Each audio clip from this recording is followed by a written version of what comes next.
கர்த்தருக்கு ஸ்தோத்திரம். இந்த நாள் தேன் துளி நிகழ்ச்சியிலே உங்களை நான் மீண்டும் சந்திப்பதில் அதிக மகிழ்ச்சி அடைகிறேன்.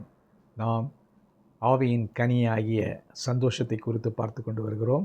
இந்த நாளில் கூட அந்த சந்தோஷத்தினுடைய ஒரு காரியத்தை நாம் பார்க்க போகிறோம். அது நெகேமியா தீர்க்கதரிசியின் அந்த நெகேமியாவின் புத்தகத்தில் நாம் பார்க்கிறதான காரியம் 8ஆம் அதிகாரத்தில் 10வது வசனத்தில் இப்படியாக சொல்லுகிறது. இந்த இடத்துல நெகேமியா அந்த இஸ்ரவேல் மக்களை அங்குள்ளதான எருசலேம் பட்டணத்தில் அந்த அலங்கத்தை கட்ட வந்த மக்களுக்கெல்லாம் பார்த்து அவர்களை பார்த்து சோர்ந்து போகாதிருங்கள் என்று சொல்கிறார். இந்த நேரத்தில் அந்த 9வது வசனத்தில் பார்க்கும் பொழுது ஜனங்கள் எல்லாரும் நியாயப்பிரமாணத்தின் வார்த்தைகளை கேட்டபோது அழுதபடியால் திரிஷ்கா எனப்பட்ட நெகேமியாவும் வேதபாரனாகிய எஸ்ராவும் என்னும் ஆசாரியனும் ஜனங்களுக்கு விளக்கி காட்டின லேவியரும் இந்த ஜனங்களை நோக்கி, இந்த நாள் உங்கள் தேவனாகிய கர்த்தருக்கு பரிசுத்தமான நாள், நீங்கள் துக்கப்படவும் அழ வேண்டாம் என்று சொன்னான். அதோடு கூட அவன் சொன்னது, பின்னும் அவன் அவர்களை நோக்கி, நீங்கள் போய் கொழுமையான இதை புசித்து மதுரமானதை குடித்து ஒன்றுமில்லாதவர்களுக்கு பங்குகளை அனுப்புங்கள். இந்த நாள் தம்முடைய ஆண்டவருக்கு பரிசுத்தமான நாள், விசாரப்பட வேண்டாம், கர்த்தருக்குள் மகிழ்ச்சியாயிருங்க, அதுவே உங்களுக்கு பலன் என்று கூறினார். கர்த்தருக்குள் மகிழ்ச்சியாக இருக்க வேண்டும். அந்த வேளையில் அந்த அலங்கங்கள் இடிபட்டுகிற சூழ்நிலையில் அதை நெகேமியா கட்ட வந்த பொழுது அநேக எதிர்ப்புகள் பிரச்சனைகள்லாம் இருந்தது.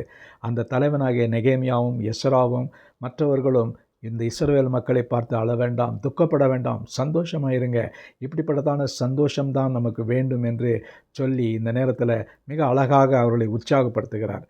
கர்த்தருக்குள் மகிழ்ச்சியாக இருங்க, இதுதான் கர்த்தர் உங்களுக்கு கொடுக்கக்கூடியதான தேவ பலனாக இருக்கிறது, உங்களுக்கு பலன் என்று சொல்லுகிறார். இந்த வசனத்தை படிக்கும் பொழுது, கர்த்தருக்குள் மனமகிழ்ச்சியாக இருங்கள், அதுவே உங்களுக்கு பலனாக இருப்பதே, மகிழ்ச்சியாக இருப்பதே உங்களுக்கு பலன் என்றும் கூறுகிறார்.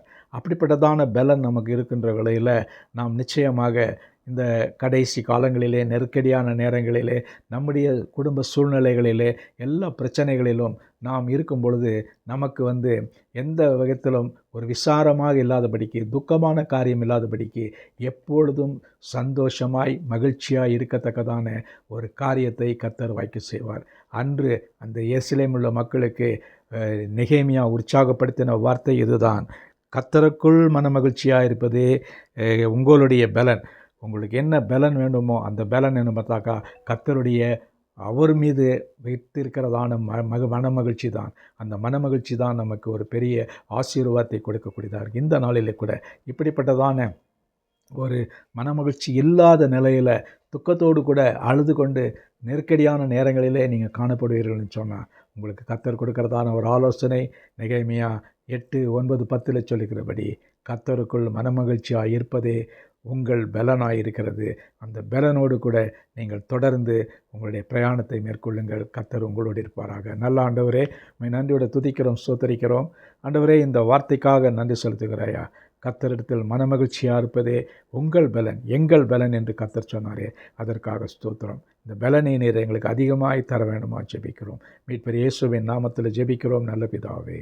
ஆமேன், ஆமேன். கர்த்தர் உங்களை ஆசீர்வதிப்பாராக. இந்த நாளிலே இந்த மகிழ்ச்சியும் சந்தோஷம் உங்களுடைய பங்காக இருக்கட்டும்.